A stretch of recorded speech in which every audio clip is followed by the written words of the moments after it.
c'è la vittima, la famiglia vittima di reato per l'omicidio di una figlia, c'è l'agente di polizia penitenziaria che tutti i giorni entra in carcere scommettendo sulla rieducazione sociale e il reinserimento di queste persone.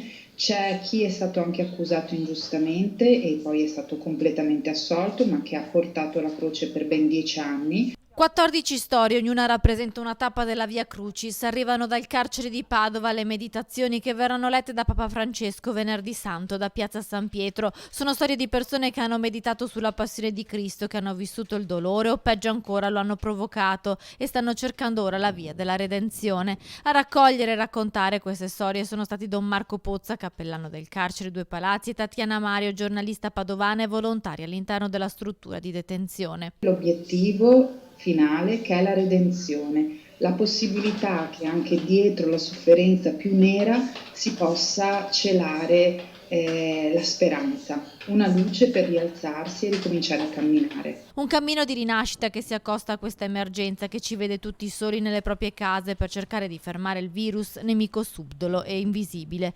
Papa Francesco ha chiesto espressamente di poter ricevere le meditazioni dal carcere di Padova per lanciare un messaggio chiaro. Tutti, anche chi commette il peggiore dei peccati, ha la possibilità di rialzarsi. Tanti che in questo momento stanno vivendo un'enorme solitudine, come per esempio i detenuti che non hanno più la possibilità in questo periodo di essere avvicinati dai volontari, di ricevere le visite settimanali da parte dei parenti e che quindi anche loro in questo momento stanno portando come noi questa croce. Volevo sottolineare una cosa: nel nostro lavoro non vogliamo mettere sopra l'altare nessuno, nel senso che queste sono persone che hanno riconosciuto pienamente i propri errori e che stanno camminando perché hanno voluto raddrizzare la loro esistenza e voler vedere un'altra prospettiva, che è quella del bene, girando le spalle al male. E nell'emergenza coronavirus gioca un ruolo fondamentale il volontariato. Padova non a caso nella capitale europea quest'anno.